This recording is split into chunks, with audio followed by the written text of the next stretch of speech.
Hi everyone. What do you think the most famous story in the book of Judges is? It should be the story of Samson and Delilah. What do you learn from this story? Unfortunately, it is not a good thing. It is a bad thing. It is about sin and temptation. It is a story to tell us if you are not careful of sin and temptation of the devil, we are going to be in a big trouble, just like Samson did. So what should we do to avoid them? First, we should be transparent of what we do. Look at verse 1. One day, Samson went to Gaza, where he saw a prostitute. He went in to spend the night with her.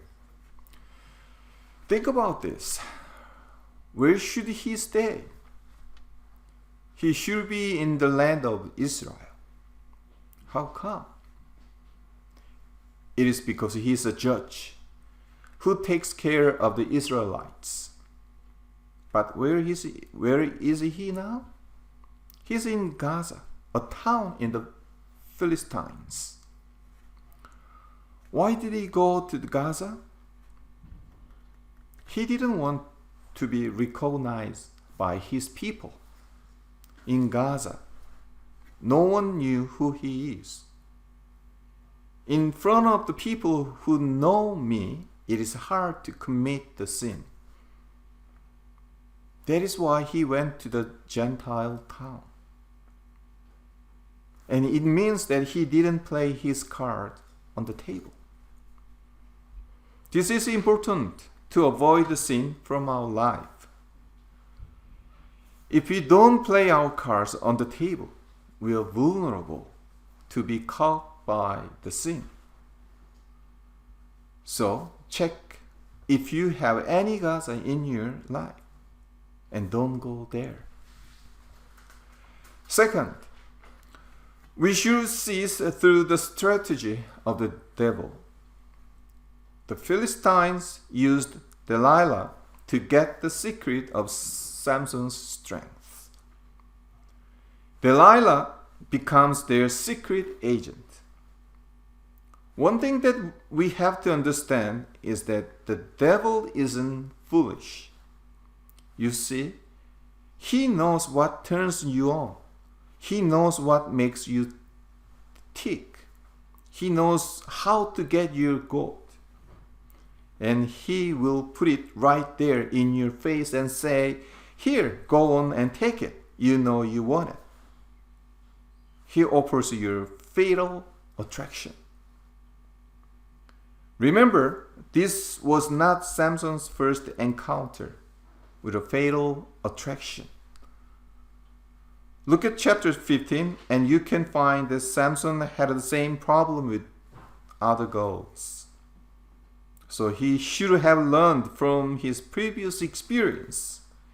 He should be careful in dealing with Delilah, but he didn't. When he was attracted, allured, and enticed by Delilah, Samson was willing to go all the way to be with her. He was willing to do whatever it took to have her. He was so captivated by her that he gave up the secret of his strength. It can happen to us too.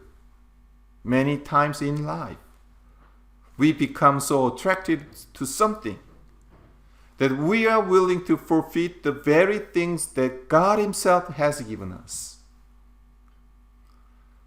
I am quite sure Samson's original intent was not to give Delilah his secret.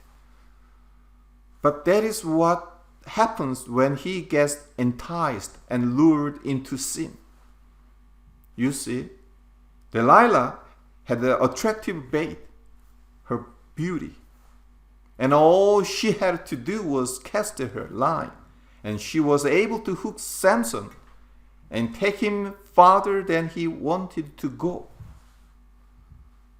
Samson tried to just hang around, but she hooked him and reeled him in to get the secret behind his strengths.